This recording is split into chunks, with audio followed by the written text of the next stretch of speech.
we have produced a draft guidance document, which some of you won't have seen because we've only just put this together. But there's a link on the slide there that you can follow that link up onto our website, and you can download the document now. It's only a 2-page document. This is something that we've been developing as part of this piece of work. And I think that's it really. Just to reiterate, put questions into the chat box and just send them to everyone so that we can see the questions, and we'll get through as many of those questions as we can.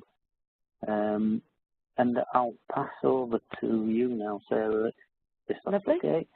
And if you just tell me when you want me to move on. Okay. In terms of slides, Sarah. Lovely. Okay. So welcome everybody. I'm planning just to speak for about 20-25 minutes, and just to give you some context before we start the discussions. I'm going to go through some background about DiADeM, what we're trying to do, why we think the changes are needed, what parameters we're going to set for this piece of work, what we've already done, and then we're going to look at some of the questions and comments that we've received already to try and open up the discussion. I'm sort of hoping that you are going to add other questions that or other things that you can foresee happening if we widen out the tool, but also if you have suggestions about how we can mitigate some of those risks, and how do we answer some of those questions, that would be great. So I'll be really brief. So DiADeM already used for advanced dementia for people in care homes, because 70–80% of people in care homes will have a diagnosis. It supports primary care clinicians to make a diagnosis and reduces the need to attend formal clinics, and increases the likelihood of good post-diagnostic support. So that was the reason why we developed DiADeM. We chose care homes because of the high numbers living in care homes without a formal diagnosis. It allowed more proactive, advanced and end-of-life care planning, improved the flow of information during transitions of care in and out of hospital if they were to happen, improved the awareness and prevention of delirium because people were more aware that this could happen with somebody living with dementia, and allowed clinicians and professional carers to support families to understand behaviours, improve relationships, which can sometimes nosedive when people go into a care home. And it also alerted care homes the possibility of a deprivation of liberty. DiADeM exists in 3 forms: 2 paper forms with 2 different screening tools, GP, COG and 6-Sit, a version on System 1 and EMIS, and also an app which allows people in the community or don't have access to the GP system to be able to undertake a DiADeM assessment and send it directly to the GP's nhs.net email account to be incorporated straight into the patient's notes. I'm just going to run through now how DiADeM works for those that aren't using it. There are 5 criteria that you can see on this page. The first criteria is that people need to be no longer fully independent in relation to basic activities of daily living. So they need help with washing, dressing, feeding, and attending to their own continence needs. And they require prompting or supervision with those activities of daily living. So we're talking about somebody who is frail, elderly, and functionally impaired. The second parameter that they need to meet is that they have an abnormal screening tool, that's the either 6-Sit or the GP COG. The third thing is that there needs to be a good corroborative history of decline, typically over years, within the from the care home staff, the relatives, and the medical records, and that it's consistent decline. The fourth parameter is that they have normal blood tests, the QOF ones for B12, folate, thyroid, diabetes, USNEs, LFTs, and the full blood count, and that you don't think they need to have a scan. So that would suggest that you don't think they've got a subdural because they haven't had a history of falls, and that otherwise we don't think scanning is appropriate or necessary in this group. So you can tick that box. And then finally, that you've considered and you feel that a delirium or mood disorder is not present, so that you're fairly happy that this is, or you are happy that this is dementia and not a delirium. So once all those 5 criteria are met, then using DiADeM in its existing form would allow you to make a diagnosis of advanced dementia in the care home setting. So what are we trying to do next? We're trying to widen the use of the tool beyond care home setting. We want to enable DiADeM to be used in other care settings. We want to ensure that if it does happen, that the governance around the tool reduces the risk of inappropriate use. We want to ensure that professionals from across the system are heard and views incorporated to ensure that this is a safe and effective tool. We don't want people from different professions to feel that they're being railroaded, and that we're all working together to produce the tool, and that we develop a robust plan for rollout that might involve some pilots and maybe a request for some research evaluation. So that's what we're trying to do. The reason why we think the changes are needed, mainly this is because we've been pushed a bit, really, because it's already being used. People are already widening our tool, but yet our tool's name is on it. And it's being done in rather a piecemeal way. There's no governance structure around it.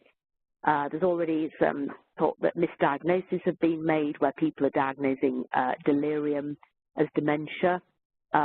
There is no guidance at the moment on how and who should start medication. There's no guidance on responsibilities of the person making a diagnosis. And we've had concerns from professionals in MAPS clinics that this undermines the commission services and that they're unsure why it's needed. So this is why we've decided that we need to go ahead and do something. We are going to set some parameters initially for the work. We are convinced still that it should be used only for advanced dementia, that we're going to, one of the parameters that will be used in people's own homes, that the clinician using the tool would be responsible for ensuring that the good post-diagnostic support is in place and that the diagnosis is communicated to family and carers, which hopefully, if they're using the tool appropriately and they're getting a good history, that communication would already be in place, and that there shouldn't be good reasons that they're not referring to a MAPS clinic. It shouldn't just be because it's convenient. We want to exclude the use in prior to referrals. If you're already going to refer to the CMHT for support with sort of managing behaviours, then we don't think you should really be using it before. You should be referring to the MAPS service for and the community mental health teams for their expertise. We don't think you should use it in hospitals because deliriums are going to be, there's going to be a high proportion of patients living with delirium in hospital.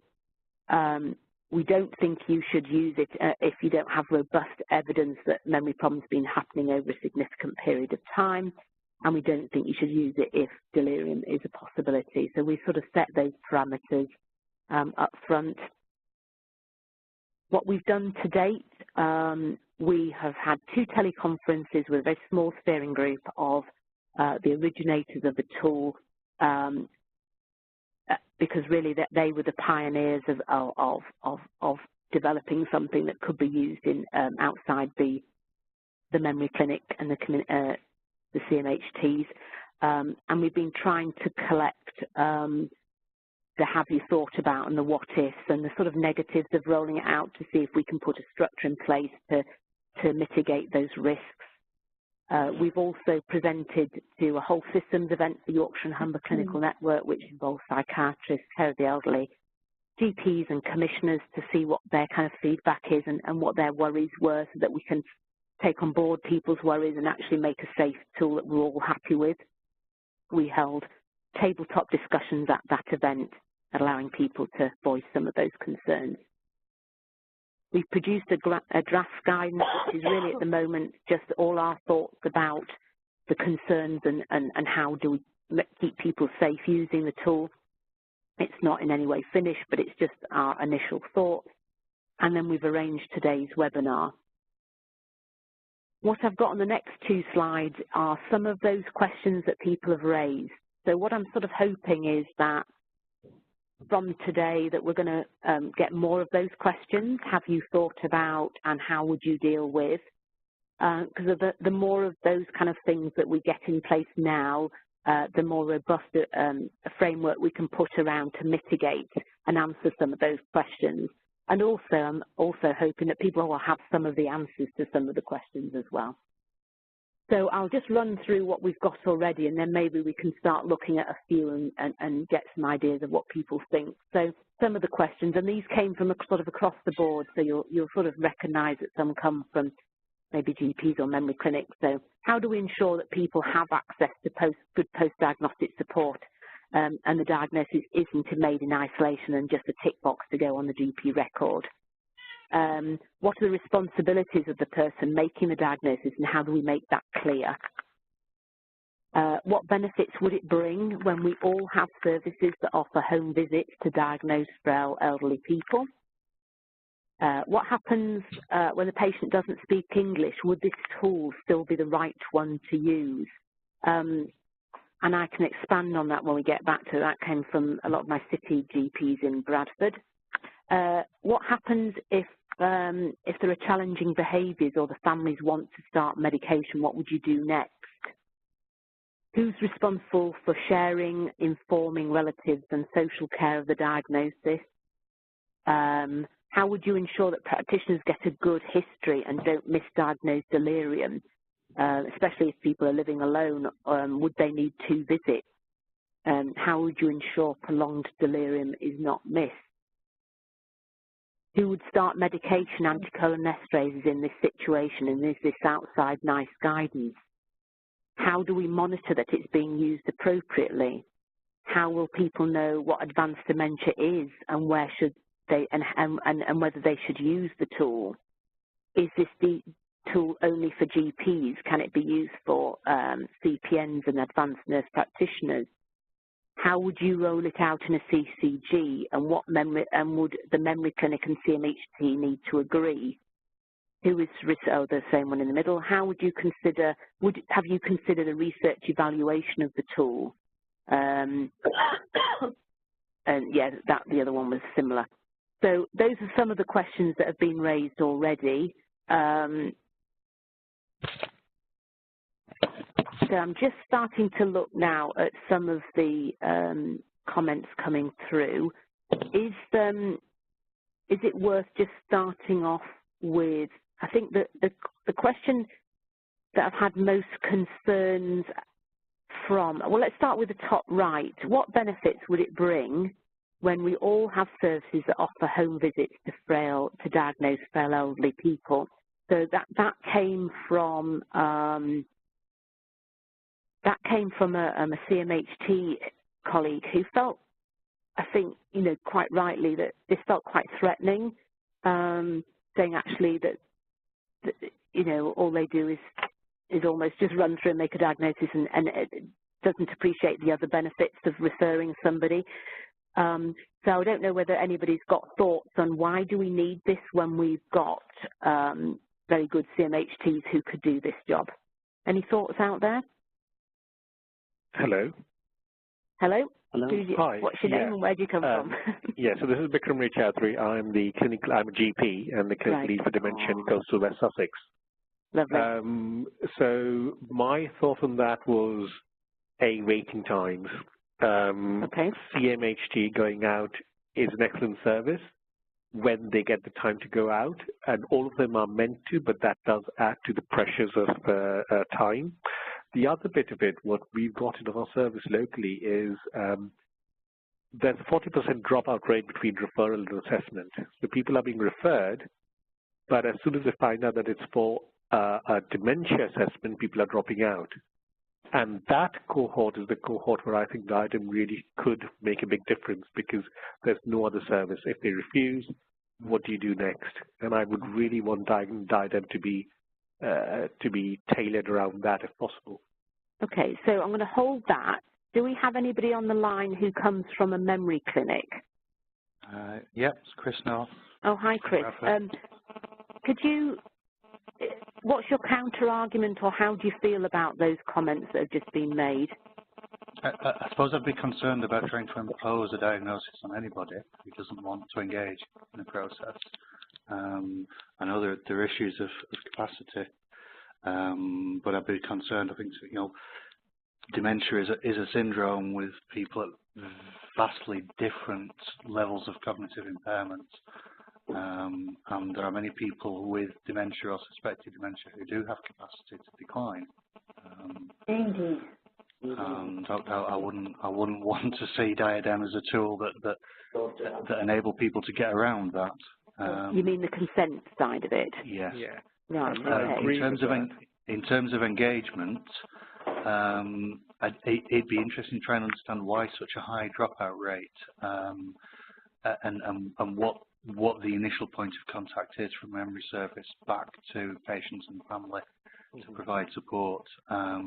I think one of the things that we discussed in previous sessions around this is that, you know, any decent memory service ought to be offering home visits as standard to people who are less willing or unlikely to attend the clinic.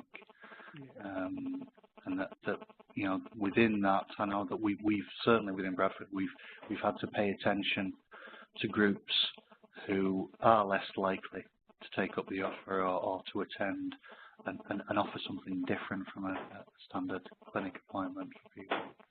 Okay, so I'm going to hold so some of the thoughts that we're holding there around consent and capacity and maybe stigma of being engaging with a mental health service. Have we got any more GPs or primary care clinicians who maybe have a sort of again a counter argument to what Chris has just said? So I'm Mary DeBurney, I'm a GP. I guess it's like I've typed there. I think we've got to be careful we're not confusing people in the earlier stages who, of course, may choose to decline assessment at early stage.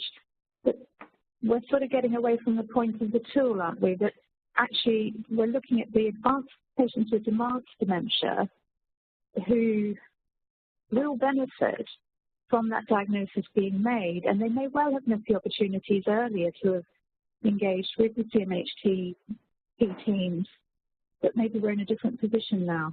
Yeah, I think that's quite a good thought, Narendra, because Narendra, I think quite often when we've had the discussions across all the people are not holding that, so we need to hold that thought that this is about advanced dementia. This takes me on to the question that was raised and about on the second slide is, that came from somebody. How do I know what advanced dementia is and whether I should use the tool? And I did wonder, you know, one of the nice things about DiADeM at the moment, except the GP Cog version, is it's on one piece of paper. I have looked at putting in clinical rating scales to help people know what kind of people. I don't think we put them in the guidance, but we have a couple of rating scales. Would it help if we were more clear about that this is for advanced dementia? Would that make people feel that actually we're talking about somebody who, as Narendra said, that actually has not engaged and who actually may even have may not have capacity and may be more of a best interest type of decision? Hi, anybody Sarah, coming back? It's Shuba here, Dr. Tiger. I've lost my voice, so you might not recognize me. Oh, okay. All right, Shuba. Shuba is one of the people who developed with Graham Finlayson the original tool, so it's good to have you on the line. What are your thoughts about that? Just listening to some of the comments made earlier and Chris's comments, I absolutely agree with that. The purpose of the tool when we did this originally was to address the situation of advanced dementia. And I think perhaps we do need to be a bit clearer in terms of what we mean by advanced dementia. The purpose wasn't to bypass memory system or bypass people who in their earlier stages of cognitive impairment are well within their remit of, being able to decline, have the capacity to decline a cognitive assessment. So and I agree with us, the discussions we've had over the last few sessions have been about if we want to widen it, what are we trying to gain by this? What would be the purpose of that?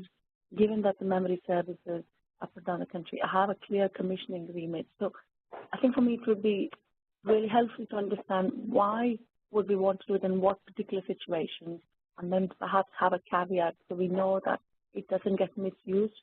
I get approached by some of my colleagues, consultant psychiatrists, and GPs to say, you know, what is the purpose of that? One of, I'm just looking at some of the comments coming through. I do think that there are some people who have better relationships with their primary care clinicians who may have known them for a very long time, who haven't engaged in the past, who may engage with this when they won't engage with memory clinics or even CMHTs doing a home visit. So I think there are sometimes people like that. So I think if we restrict it, and I'm not an advocate of opening it up. I'm about making sure that if people are going to do this, that they do it in a safe way. You know, rather than it's happening anyway.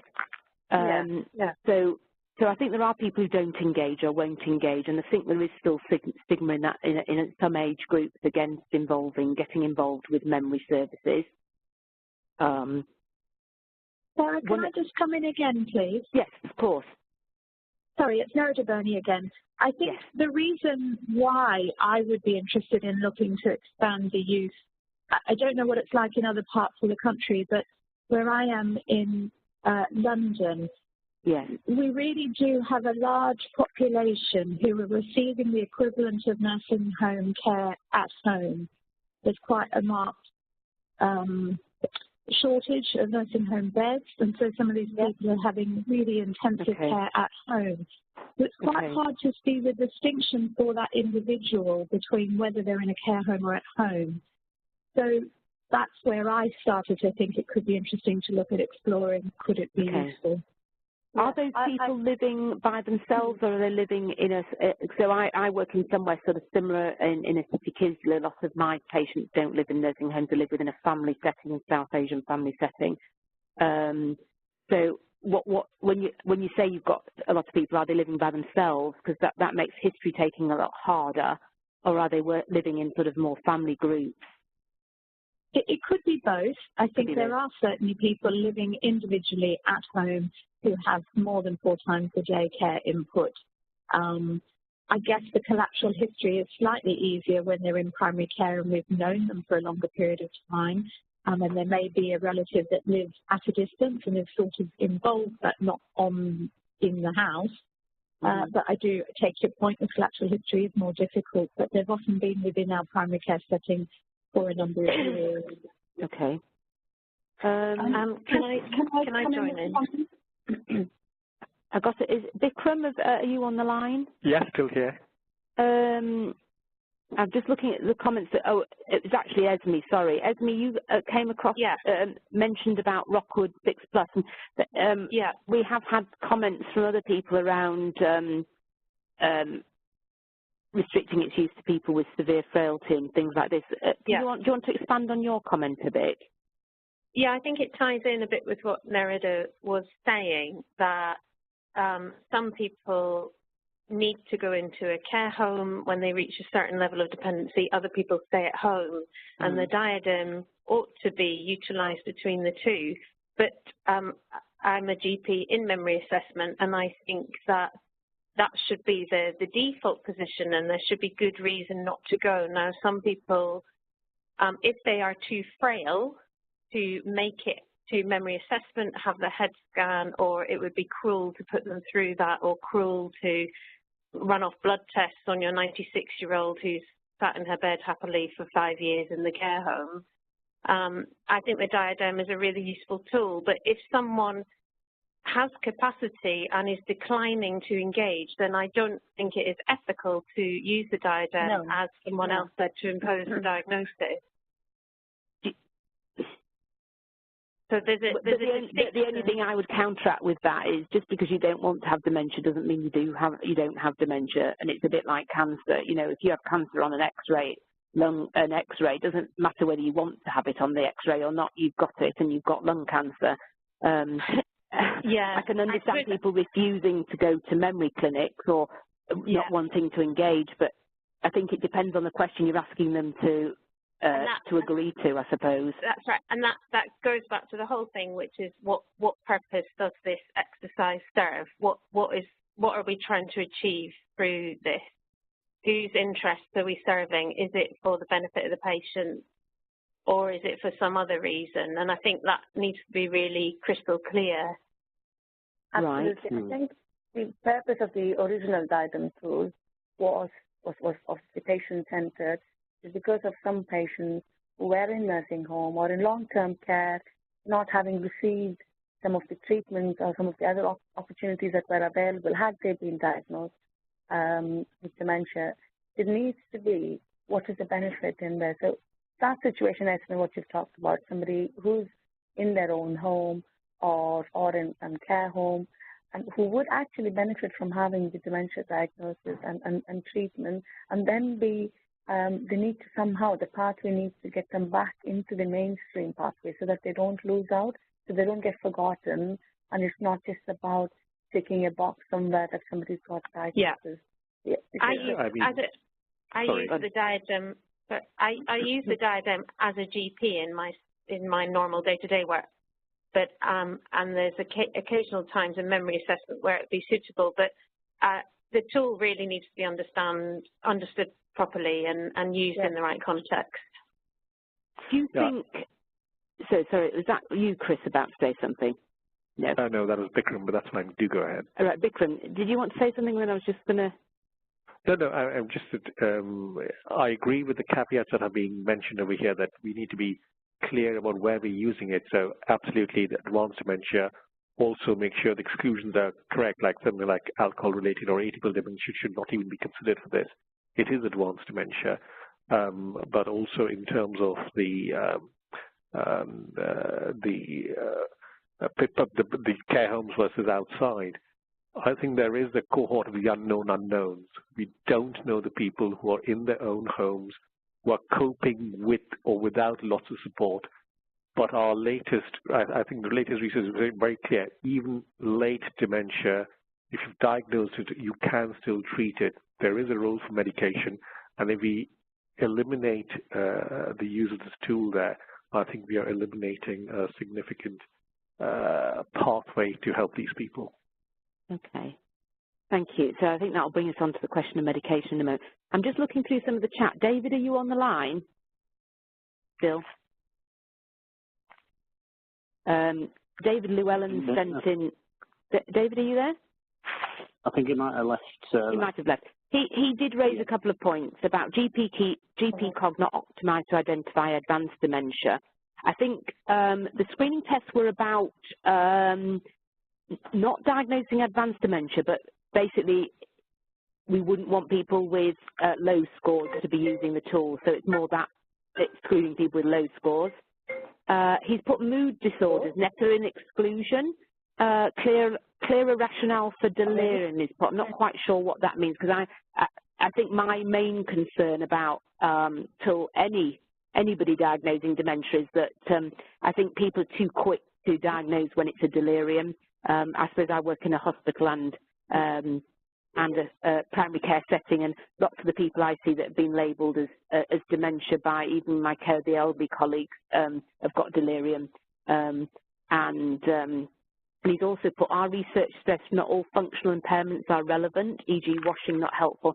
I think the reason why we put the functional impairments in is that what we're trying to do is establish that this person is of such a level of frailty that going to a memory clinic is not going to be very helpful, rather than necessarily suggesting that the diagnosis is made because they have frailty, if that makes sense. It's more about trying to set a picture of the people who would not benefit.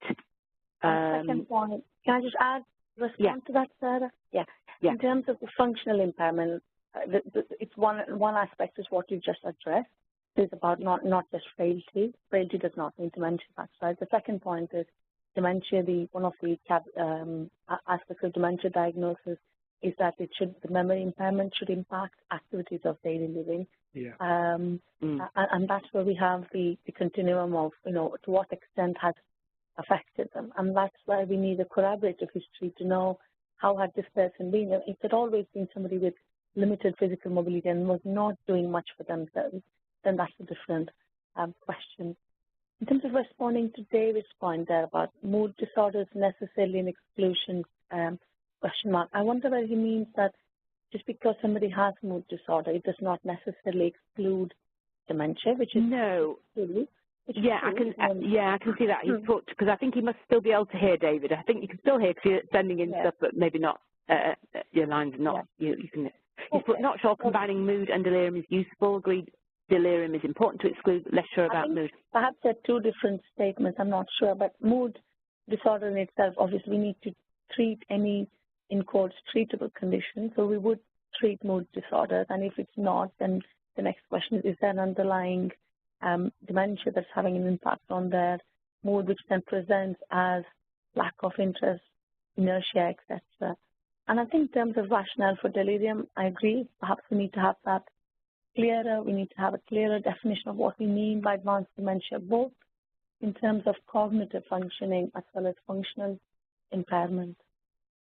I think David sent another, why treat mood, sure, why exclude it. I think it's more about, I think when things get slightly more complicated, this tool is for Joe Average GP, so we need to make it safe for Joe Average GP, I am concerned that if the clinical picture is muddy, that actually there's a danger that it will be inappropriately used. So I think the reason why we sort of said make sure there isn't a mood or disorder in delirium is actually don't diagnose it until those things are treated and you're confident that they don't exist, more than so trying to make it really safe and obvious for Joe Average GP. Not, this is not for psychiatrists to use. They don't need a tool like this. They need that they're using their own judgment.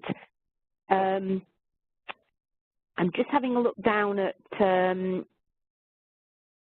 Can we go back to that question of frailty? If we were to, obviously we want to try and keep the tool as simple as possible, do we need to have something in around a level of frailty to use it, or does that mean, we could suggest that all GPs now around the country with a GP contract, everybody will have a frailty rating within their records. What would people think about a suggestion that people with only moderately severe or severe frailty should be included in the tool? Can I say something about that? Yes. Who's speaking? It's Esme from. Right, Esme. What do you think about that idea? The computer algorithm tool is useful as an initial. As an initial kind of capsule, but you have to have the clinician's subjective assessment to confidently diagnose the level of frailty. So I think that you could open up a massive can of worms, and that's a whole other discussion if you rely just on the electronic frailty index. I wasn't going to suggest just that whatever had been coded by those clinicians in the notes. Oh, what's been coded? Yeah, that's so the actual code that they'd added in the notes. What would people think about that? That's it, exactly. Yeah, that's it, exactly. So that bit would need to be clear. I mean, if the higher the level of frailty, the less the benefit from going to a MAP clinic.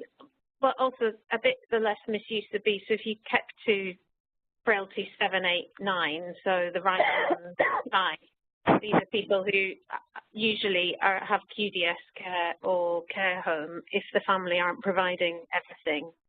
So that it's going to be a further on end of the spectrum, but anything less than that, and I think the waters are going to be much muddier, really. Okay. And I think we could have the issue of the link with frailty, put it as a guidance as an advisory, but not necessarily as a firm exclusion. Okay, so that would make sense to me. So suggesting to people. So just on that point, so Nerida, you put frailty doesn't always imply cognitive debt. No, I think that's not what I'm trying to do. Again, it's about setting the context. So saying actually, we would suggest you using it. It's going to be most suitable to be used when somebody is moderately or significantly frail, because actually somebody with it's painting of a picture of the kind of people that actually it's going to be of most use, rather than suggesting frailty causes cognitive. Though cognitive frailty is obviously one of the parts of the frailty index. I've got somebody who'd like to ask a question. Is it Manjeet? Are you on the line? Is it Manjeet or? Yeah, Colin, you felt that Manjeet would like a question or would like to speak?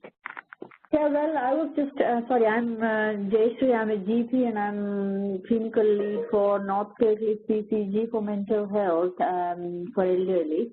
And what I was thinking about this DiADeM tool, as far as I know, it's not very commonly used by GPs, and I think, like so many people have already pointed out, it's sometimes not a very clear-cut diagnosis, and there are various issues such as lack of capacity from the patient and lack of consent and labeling a patient. So GPs may feel more confident if like there is a provision or opportunity to discuss with CMHT or memory services, perhaps through e-consultation or something along those lines.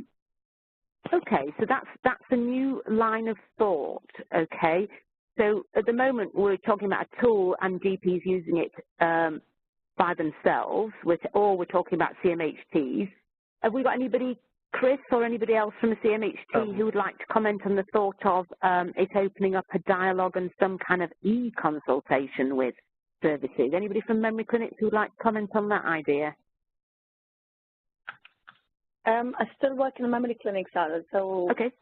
we do, I mean, in terms of how the older people services are set, there are opportunities for us to have dialogue, but not in the terms of what you just said, almost as a set opportunity. But in terms of where we're going, the plan is to have these clinics in primary care, so there should be more opportunity to have a dialogue and say, you know, such and such patient presenting with these symptoms, what do we think? Are they suitable to be preferred to memory service?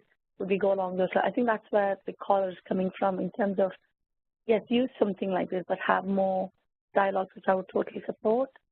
Yeah, I'm not sorry. Yeah, I'm not this is Bikram here, Bikram again. Oh, hi, Bikram. What do you think of that? I'm not a memory assessment clinician, but obviously I'm a commissioner, so I have been trying to promote DiADeM. So my take on this is, when I talk about DiADeM, I'm very clear, the gold standard pathway is memory assessment. The DiADeM tool is for those who are too unwell or unwilling to go through the secondary care pathway, but have a good relationship with primary care, where it is that clear that this is bond or advanced dementia. There is no other confounding factor. That's what I would sell. The second statement to that is, this is a serious diagnosis. It does have medical legal implications. If we make the diagnosis, we need to be sure we have the ability to stand up in court and defend it. So if somebody makes a diagnosis, make sure you can support yourself, which is where, if there's a confounding issue, think about memory assessment. If there's clear cut, there's no problems, I would be happy making a diagnosis if it is that clear. Those are the two statements that I put down whenever I'm speaking to my GP colleagues. Okay, so I think I'm going to just show you the guidance that I'd put together, and I went down your line really, very much about saying it is your responsibility. Yeah. This tool should only be used to diagnose advanced dementia and should not be used to deny people with mild and moderate dementia access to memory services and expert services they provide. So I think very much about making it somebody's responsibility that if you are going to use this tool, then there's ultimate clinical decision making. You do it at your own peril, really. To it.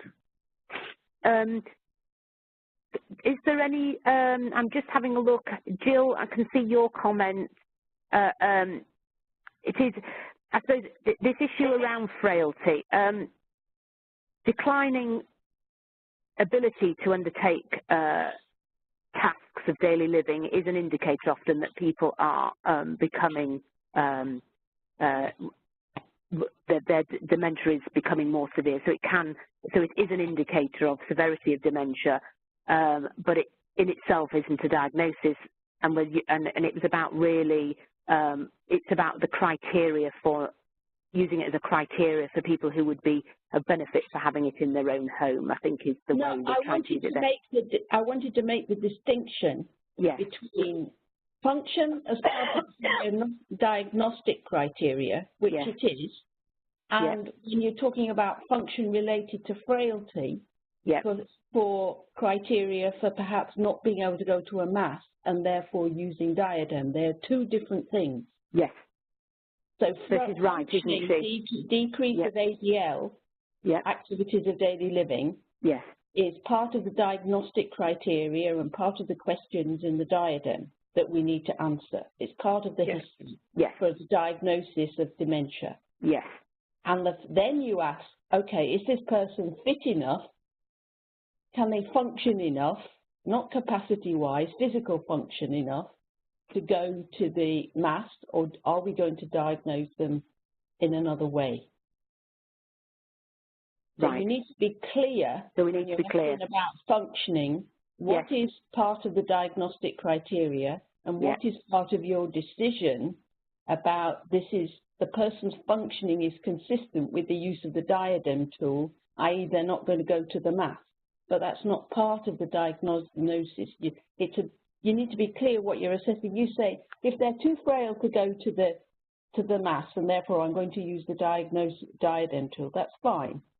And if you're assessing their ability to function in everyday terms is part of the diagnosis of dementia. And I think people are confusing the two. I think you're right. And I think that, does everybody feel that Jill's cleared that up? Because I think actually that's one of the things I've put on the screen. You can see the DiADeM tool is existing, and what I was wondering about was we'd have to rejiggle. It's going to be really hard to rejiggle, but we're going to rejiggle it. Of putting a 0 in before the 1 to 5, and on the 0 would be those parameters that would mean that they wouldn't benefit from going off or somebody coming to see them in their own home, and those professional responsibilities that you undertake if you are going to use the tool. What do people think about that idea? Good idea. So I think then it would keep it, we'd still do the guidance, but having something, a 0 up front, you've got to tick that to say you're going to undertake that responsibility. Just a bit conscious of time, and I wanted your help with this since everybody's on the call, and it would be really useful, is this question of medication. So this is one for those that, oh dear, it's just a sec. One of the questions about medication that we've been asked and that came up at some of the events are that quite a few CMHTs would start medication at any stage, and that would say, actually, we would think about starting medication in advanced dementia. So how would this fit with the NICE guidance? Jill, anybody want to have a thought on this? Well, if we're talking about advanced dementia, you're probably sort of more talking about memantine, right? Yep. Okay. One could also ask advice from a CMHT. You could put that in there. You need to understand, obviously, about the labeling for memantine, and it may mean adding on memantine to existing cholinesterase. So you've got to think of that scenario too. Yes? Yeah, Esme, you've put new NICE guidance says GPs can start it. I think my only concern is, remember we're talking about Joe Average. So can Joe Average GP? Joe Average GP can probably, we use far more dangerous medications. Oh, yeah. Cholinesterases and memantine. It's just that people are not as familiar with them. Yeah. And so I think and the fact that at one stage, you know, NICE were not endorsing their use even because of the cost benefit, and now they're all generic. There's potential benefits not only, if I say cognition, that's in its broadest sense in advanced dementia, because that's often the person is more settled, less confused, less likely to get agitated. So there's some sort of broader benefits of memantine too, at least a trial of it, from which you're gathering I'm more supportive. If the person doesn't seem content, you know, if they get agitated, anxious, more because of confusion. Remember, it can be because they're confused as they get advanced dementia. They don't know who the people are who are coming to see them, even though they may be family or friends they've known forever. That memantine will often help that person be calmer. Esme, you've got a point. Do you want to raise it with the group? Esme? Yeah, I'm sorry. I was unmuting myself. So, I can read it out if you want, but I thought it might be better coming from you. So Alex might correct me, but although the NICE guidance says GPs can start here locally, that's not supported by prescribing policy. So I came to the webinar today thinking, well, if I and my GP colleagues diagnose with the DiADeM, then who's going to take responsibility for the prescribing? Because if that's going to need to go through MAS or secondary care services anyway, then really it sort of undermines the benefit of the DiADeM. It does. In terms of the health economy. Chris, can you comment? Make your comment, please. Yeah, it just relates to memantine. Whilst it's essentially licensed for use for BPSD and dementia. BPSD is complex. Excuse me, it's licensed for advanced dementia cognition as well, and mentions BPSD in medical particulars, but it's not. But it's also licensed for BPSD, and the issue being that BPSD is very, very complicated in terms of the causes of it, and not necessarily simply as a result of advanced dementia. So I agree, memantine is useful in advanced dementia, but somebody presenting with BPSD isn't necessarily an indication that it is advanced dementia. I didn't say it was an indication. Yeah. No, I didn't say you did. Yes. Would people, I mean, I think, Esme, I think the comments to different people about local prescribing guidance, would it help if, because I think this is a big issue around medication, if we could actually think about producing a guidance from us all about prescribing in advanced dementia to sit next to the tool? What would people feel about that if it came, you know, Jill, if we could get some college endorsement on it? What do you think? I think I do share some of Chris North's views on this because I think we're going into a different territory in terms of prescribing. Advanced dementia, one of the aspects, or the first aspect is getting the diagnosis and then getting the diagnosis right. But the management of that, issues which are associated with that could be multifactorial and may not necessarily, it may be easier, yes, for GPs to perhaps start them on the memantine, but that may not be the solution to all. And it may actually help having the conversation with the memory service. And I can't imagine why a commissioned memory service would not be involved at that stage, supporting the patient when we're talking about medication. And I think there needs to be a dialogue at that phase, at that point, rather than almost an independent parallel process where the prescribing is happening in primary care, and when the issue then becomes unmanageable, you then go to the crisis service. I think it needs to be looked at the whole journey. Okay, I think one of the comments, I'm going to move on to David's comment in a minute that he sent through. I don't know if David can speak, or whether he's muted, but he's sending some comments. I'll come up to that one in a moment. We had a couple of comments from memory services feeling a bit like, well, actually, if you're going to involve us, why would you involve us once you've made a diagnosis when actually we could do all of that? So actually, if you're going to involve us just to prescribe, there was a feeling from some of the memory services when we did one of the consultations about actually, gosh, you may, if you've got concerns you want to prescribe, why not just refer to us? I suppose. Yeah. That's a difficult one, isn't it? Yeah. I wouldn't like to prescribe for someone that I haven't seen. So if I'm if I'm doing a GP memory service, I see everyone that I'm prescribing for. So I think it needs to be. I'm struggling to see how you would have the patient entirely seen in primary care, but then the person who's in the memory service who's never met them then ultimately taking responsibility for the prescribing. Okay. So one of the caveats are that if somebody, I mean, we did say that before, that if somebody had more challenging behaviours that needed the input, and remember, it's not just prescribing from a CMHT, then actually they ought to be going to the CMHT, shouldn't they? So we need to make that robust. And actually say this tool is for somebody with advanced dementia where we don't have concerns necessarily about that, but we might want to consider medication to it, and we could maybe come up with a guidance around starting it for those people. So quite a narrow group of people.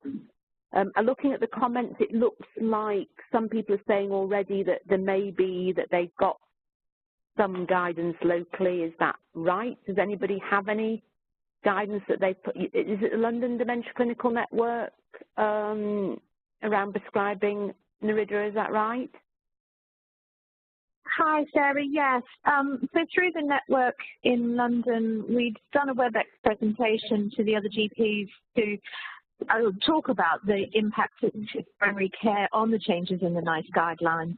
And one of the feedback that we got was that they would really appreciate some guidance around if in primary care we're going to be initiating. So we're putting together, we have put together and just waiting for it to be finalised. Really just a brief document to outline who and when and why you might look at following the guidelines and adding in memantine. It is all there in NICE, but I guess it just needs fleshing out and clarifying for a GP who's not familiar with dementia care. And I think they embrace it if they've got the understanding and some guidance that's a little bit clearer. I'm just conscious, I feel we've drifted away from the main reason, to look at the use of the DiADeM. I think medication is not really the reason why I would look to, I think if I'm thinking a person would benefit from medication, they're much more likely to be a person I'd be referring to a memory clinic. I think it came these are the people that I think I would be using the tool on, and more the ones that I really want to make it clearer for family and relatives what's happening and help make some advanced care planning decisions. And I agree. I think it came from some of our memory clinic colleagues, and they said, well, we would start everybody on something, no matter how severe. So once we got to that, actually they were saying, well, actually you're excluding them coming to our service and getting those medications by using DiADeM, was the blunt way that they put it, really. So then we said, okay, so we're going to need to have something that sits side by side with it, that talks about when would I start something, what would I start, how would I start it. So it sounds like if there's something from the London network, it would be really good if maybe if we arrange another webinar that we could just, if you would be willing for a few of us to have a look at that and just see if that's something that we could sit side by side with it, if you've already got guidance. I think that would also, if we use the London guidance, I think it's about us all being part of one clinical system, so actually we're endorsing and spreading the use of some of these things. I know you've spent the time and hard work doing it, but it would be great if then we could share it. I'm conscious that we're into the last few minutes. I wanted to just, David, you've got a question. Is there any evidence about accuracy, particularly specificity? And I'm presuming he's talking about DiADeM. Now, with another of my major hats is research, really. And Gregor Russell, who's one of the heads of the mental health research networks in Yorkshire and Humber, has also raised this and said, it would really, really help if there was, firstly, some pilots and evaluation, and then would we think about a research project? And I said, well, yeah, it'd be great. And I just wondered if that, I was going to really ask Alistair that, really, if there was any way that we could think about suggesting that one, starting off with a pilot area, or anybody who might be where we would go to think about getting a research project to evaluate its use, both in care homes and in other settings. I don't know if, Alistair, you're still on the line. You might have dialed off. Anybody, any thoughts on research? I think having robust research would be great. One of the problems that I faced was, DiADeM says it's a validated tool, and when I was trying to find out what that actually meant, I couldn't find it anywhere. No. So I think it would be good to have that validation to back it up, because, as I said, this is a medical legal diagnosis that has implications, and we need to be sure that what we're doing is right. So I think, Colin, we might take that on the next national call to Alistair to just see if there's any, because I know his NHS COG, he's managed to get some research going for it. So maybe there isn't any formal evaluation of the tool. Something we discussed, haven't we, Sarah, about, I think we agree that it needs to have some research undertaking, something looking into that. And so I might speak to Alistair about how we might go ahead and do that. We're the people in primary care that recruit rather than, but it might be somebody who might be willing to take the tool and doing a formal evaluation of it. So we'll take that as an action back. I'm conscious it's 1:30. I really value the opportunity to get some feedback from everybody. It's really great to listen to other clinical leads around the country and using your expertise. If we arranged another one, we would people who are willing to join in, we'd try and make it only an hour, and maybe addressing, maybe by that stage show a mock-up. We'll send you the guidance, everybody who's managed to make the call. And if you were happy to share the London, and we'll also look at the whether there's anybody who might want to be involved in an evaluation. If we try to get something up in a month's time, that would be great if everybody can join in.